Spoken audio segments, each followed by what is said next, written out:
جميل جميل. أستاذ داود، نرى البعض من أتباع الديانة الإيزيدية يقولون بأنهم غير كرد، عندما تقول علما أن لسانهم كردي، دمهم كردي، وجههم كل شيء يشبه، علما أن كتاب تاريخ كردستان للعلامة محمد أمين زكي يقول بأن الإيزيديين كرد أقحاح، لم يتصل بهم أي شيء آخر، بمعنى أنهم بمعنى 100% كرد. فيا ترى ليش؟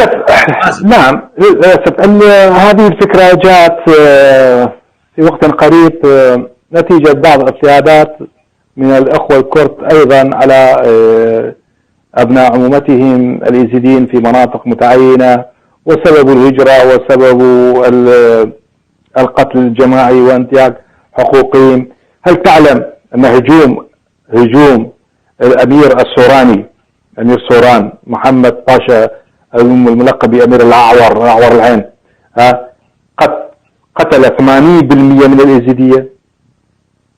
حرقوا في قريتي كان يقال، قد يكون مبالغ، لا أقول ذلك، قد يكون مبالغ، لكن حسب المخطوطات الكلدانية التي ذكرت موجودة في أديار المنطقة، كان هناك 7 أعراس في المنطقة في القرية، كانت قرية كبيرة كلش، 7 أعراس في المنطقة، وآتوا وهجموا عليهم في الأعراس، قتلوا 10,000 في قرية واحدة. نحن لا نقول 10,000، نقول 2000. الجميع أين وراءهم؟ كان هناك قصور من الجص للمواشي الأغنام، وضعوهم واحد. كان طبعا قبل كان اكو بالقصر اكو فتحة بالفوق للدخان، فتحوا هذه الفقرة وكانوا ينزلون بالرجال إلى أن امتلأ، ثم حرقوهم. وفي مناطق أخرى أيضا بشكل التاريخ. أنا بس أكمل الصلاة عليه. تفضل. فنتيجة بعض هذه الأحداث المؤلمة يقولون والله لا عندنا علاقة مع الكرد ولا نحن كرد. إذا حتى بعض الأحيان أخي العزيز، مرات إنسان يفوت من عائلته معه يقول أنت لا أنا مو بيت فلان، أنا واحد جاي ما أعرف منين، يقول لك على بيت العربي. صح.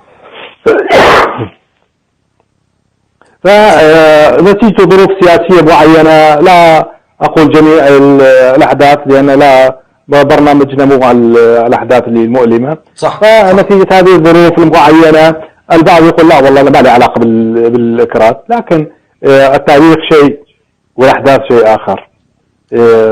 لو ننبش في تاريخنا ونبحث، أنا كباحث تاريخي أبحث عن التاريخ، عن الجذور، فلا ليس لدينا غير هذا التاريخ الممتد إلى المصرائية وإلى السومرية وإلى الأقوام القديمة، ونحن لدينا تاريخ تمتد إلى آلاف السنين.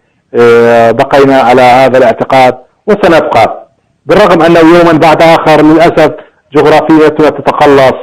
الأديان الأخرى، الأديان السامية تتأثر على الآريين. حاليا الآريين لا يستطيعون أن حتى أن يتبنوا فكرة واحدة نتيجة تواجد الأفكار السامية، الأديان السامية الذي يعتقدون بأنه وجود منزل لديهم كتب من السماء سبحانه وتعالى قد نزل إليهم، بينما في الآريين جميع الأديان الآرية لا يعتقدون بذلك.